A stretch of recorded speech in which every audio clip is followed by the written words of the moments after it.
Sanbanan Dumlang, hello, it's Simply Svisa here, and welcome back to another episode of the podcast Simply Do the Work. Before we get into today's episode, I just want to say if you're not yet subscribed, if not following the podcast, please do so, and also share, rate the podcast. And yeah, without further ado, let's get right into it. So, if I'm being honest, as I'm recording this, I'm not too sure exactly what I'm going to title this episode. But basically, what I do want to talk about is kind of like the struggles of being a content creator, or like, you could say the truth about being a content creator. The title is still a work in progress. With that being said, I've been doing YouTube at least for about, this is my 4th year. I literally started my YouTube channel when I started my first year university. And even before that, I've just always been a creative person. Like growing up, I was either, I've been involved in various creative ventures, whether it was music, poetry, drama, both.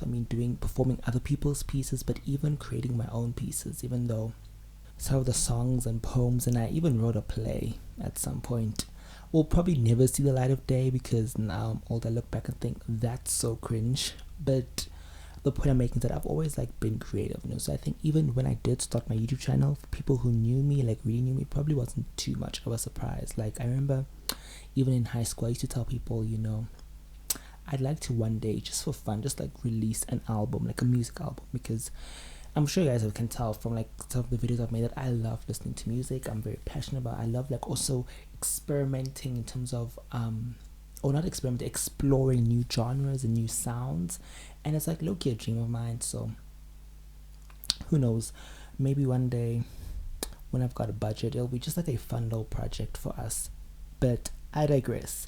But anyways, as I've mentioned, I've been doing the YouTube thing. It's my 4th year, and the podcast, I think we're going on almost a year now, if not past a year of this podcast. I can't remember exactly when I did the first episode, but it's probably been just over a year, right?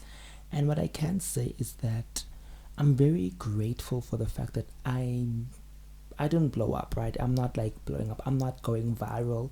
None of that, because it's allowed me to really find myself and explore and try new things, in a sense that I think people who blow up too quickly don't have that luxury, right? Or people blow up too quickly, people blow up and they haven't even found what's their niche, they haven't even found. And also think just on a personal level, I'm literally 21 years old, I'm still figuring out so many things about myself.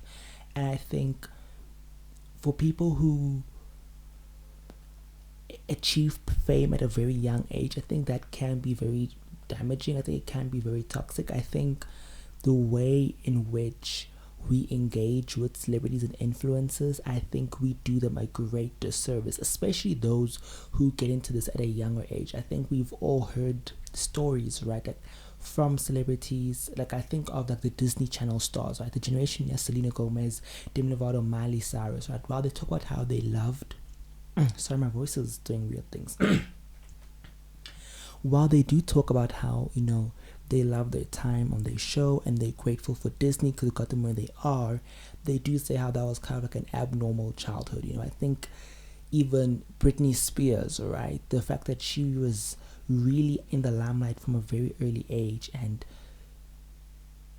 if you actually really think about it, I don't think she really had as much autonomy, was able to consent to certain things. And so I do think that I'm really grateful that for me, I'm kind of doing this in my own way, in my own pace. But I won't lie and say that I haven't faced the challenge of trying to fit a certain mold, right? Because looking at I think looking at my videos, I'd like to think that I do bring something unique in terms of content. I do think when I look at some of the videos I've made, I'm I've literally never seen anyone else talk about this topic, or even some of the thoughts I have. I don't think anyone has these views or opinions. And so sometimes I have to deal with I've had this internal debate with myself of, do I make the content that I want to make or the content that people want to see? Because there have been many a times when I will make a video, be really excited about it, and then when I upload it, it doesn't do as well as I thought, or it basically flops completely, or even the response, I don't get the response I expected. And even just think about how, like, especially after you've been doing it for a while, right? Like, okay, I remember there was this YouTuber I used to love watching back in 2019, Joey Kidney. And he used to say that he knows how to make a viral video, but he doesn't, because that's not the content he wants to make. And at first I thought that was kind of cocky. Like, what do you mean you know how to make a viral video? Like, it's kind of like, I thought he was just saying that, like, oh, you just because your channel is not doing as well as it wants, that's why I don't know. Like, I didn't understand what he meant at that time, but now that I've been doing this for longer, and I've sort of been able to see how different styles or different topics or different videos perform, I can see what he means. Like, there are certain videos that I know that if I make this type of video, it is going to get 100 views guaranteed. Like, there's certain videos that I know for a fact if I upload this video, it's going to do relatively well. Whereas there are other videos that I even beforehand, I'm just like, my expectations be very low, and I end up being surprised, like, oh, okay, there are actually people who watch this, or it'll get like 10, 20 views. I'm like, yeah, I expected this, because, I think I remember someone did actually say something. It's not even a problem of like my videos themselves, but I think it's about finding my people, right? Because also, like, I think I have to also talk about this on my channel. Like, I understand, for example, someone who subscribed to my channel because of a vlog I put up, they're not gonna care when I'm talking about K-pop, or perhaps they're not someone who's really into commentary style videos, and so they're well within their rights to decide that they don't want to watch that. And so I do think that is also something that a lot of content creators really grapple with or struggle with, especially when you're still trying to establish yourself, trying to build a brand for yourself, if that makes sense. I think this is why, as I was saying, I'm so grateful that I didn't just blow up immediately, because I think I've been able to just, go through different phases, do what I want. And even, like, I remember people would ask me, why did you stop making this type of video? Or, hey, can you do this, do that? And it's like, I don't want to. Like, if, as consumers, I think you're well within your rights, or as, not consumers, but like, I guess viewers and listeners, right? Like, if you don't like what I'm offering, feel free to leave. Like, I know I've done that a lot of times. I think rather than going into people's mentions or telling them these videos are bad or anyone want to see that, just decide for yourself that you're not going to watch that, because not everyone is going to like you. I think what I'm trying to say is, not everything is for everyone, and I do think that sometimes as viewers, we can sometimes be a bit entitled. Like, I know I've done that. I know sometimes we feel betrayed when our favorite content creators switch it up. But as someone who also creates content, I'm able to empathize, I'm able to understand. And it's like, I might not like your new stuff, I might not like where you're at, but I wish you all the best.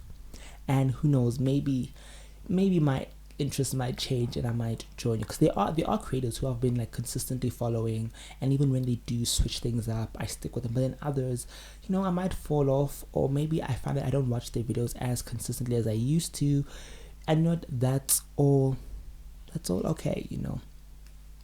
I remember when I was doing the Querying the Bible course, there was, because it's part of like, we had to do like a final project, a presentation, which I did a podcast episode, but they shared a quote. I can't remember who the quote was from, but he was basically saying how a lot of times when you start creating things, the first few things you're going to create are going to suck. It's going to be so bad, but that's not necessarily, and it's kind of like, it doesn't mean that you're bad, if that makes sense. Like, I think of like the videos I made my first year of YouTube, horrendous. Like, I feel like apologizing to everyone who watched those videos.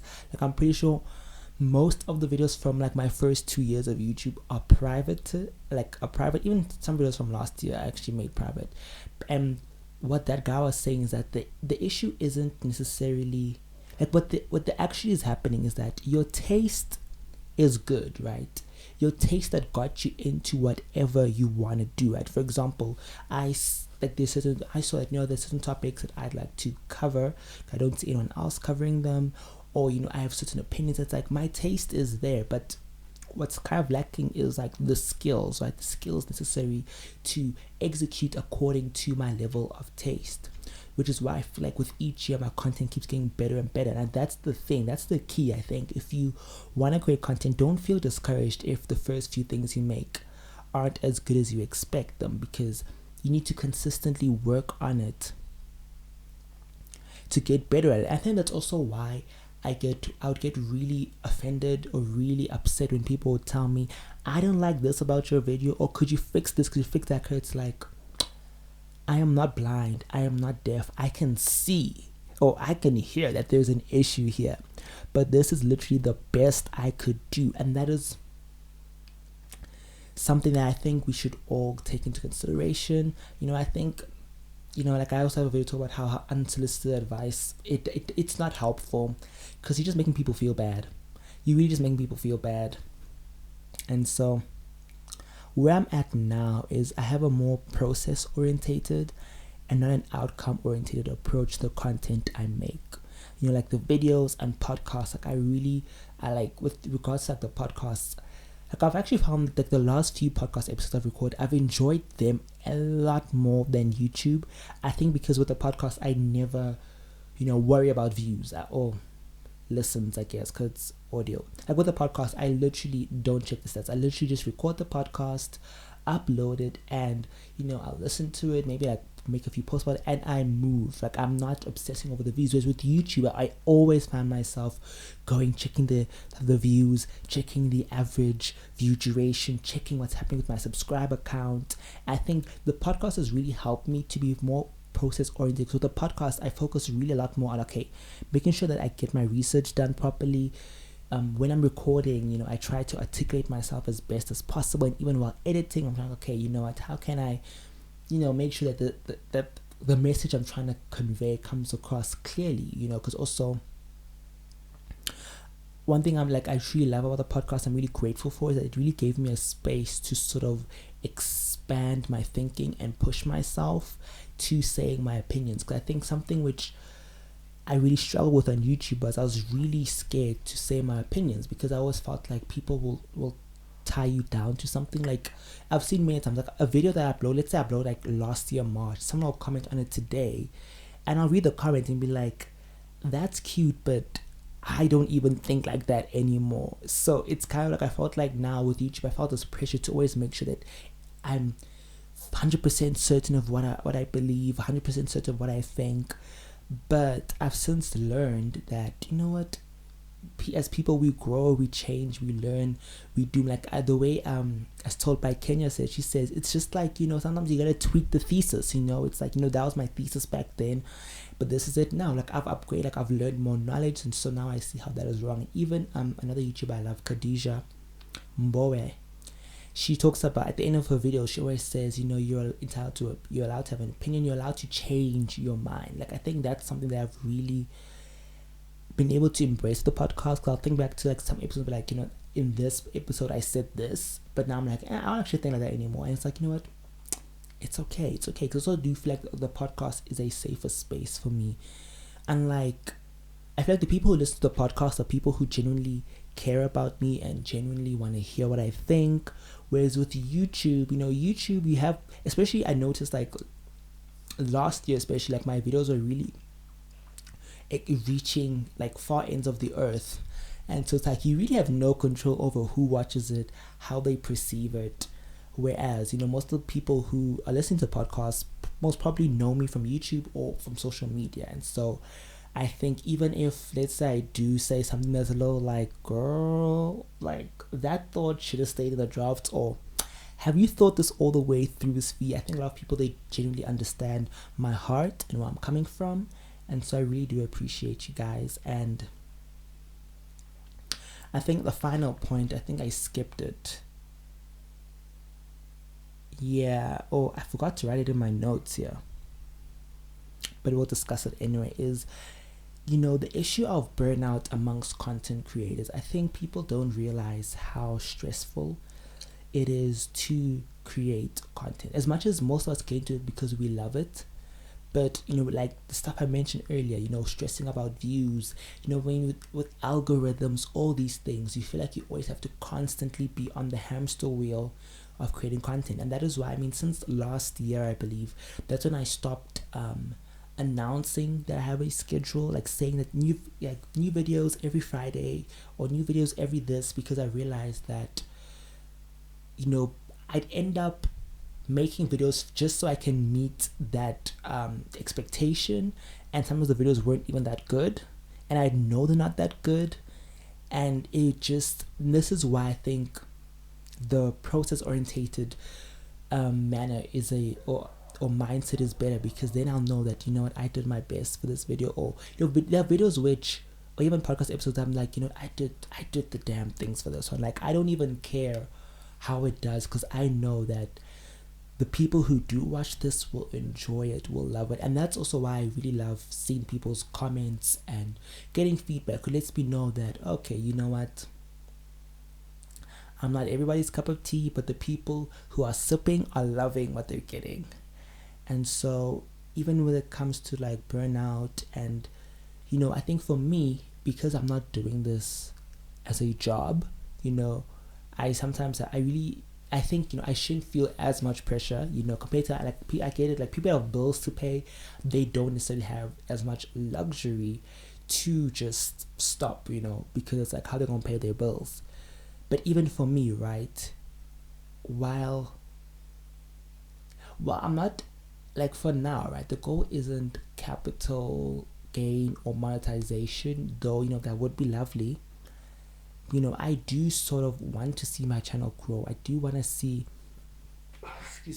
my platforms growing, because I do feel that there are many people who would actually enjoy what I'm doing, and they just don't know about me. And so that's something sort of what drives me and pushes me to try to always put out content. And I think people need to understand that sometimes when content creators take breaks, when content creators say they don't want to do this anymore, it's not a matter of them being lazy. It's not a matter of them not caring about what they do or not caring about the subscribers or followers, but it's really just like that this can be really, it takes a toll. Like even right now, like today's episode, I'm literally filming it at 10 p.m.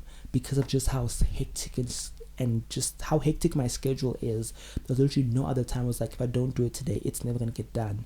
And I really want to make this episode. I really want to talk to you guys about this, because this is something I even want to talk about on my YouTube. I just felt like sometimes I feel like when I make videos like talking like this, sometimes people in the comments, I can tell they misunderstand, and then it's like, I'm not looking for sympathy, okay? I think that's the thing. Like, I'm good, I'm happy. Like, I feel like this year especially, like, I'm really proud of what I'm doing on my platforms.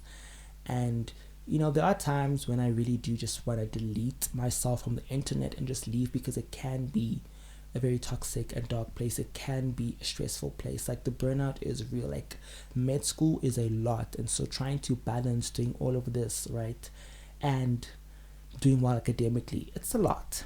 But yeah, I think that's it for today's episode. I feel like, yeah, this episode is a little bit different from the last few, in the sense that this was not so much like a research, like there's not much research that needed to be done for this. This is more so me speaking from my heart, my lived experience. I feel like I haven't done that in a while. I feel like it's just been these, not theses, rants. But I just want to chat to you guys and let you know what's up.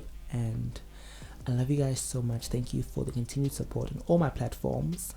And I'm lifting up an imaginary glass and saying cheers to you, because I really feel like this is literally just the beginning, right? I know it's like my 4th year of doing this, but I feel like this right here, right now, is just the beginning. And I'm so excited to see where this journey takes me, and the people who will be sticking with me for the ride, and also those who will find me along the way later. But yeah, I'll say what I wanted to say. I love you guys once again. Bye, guys.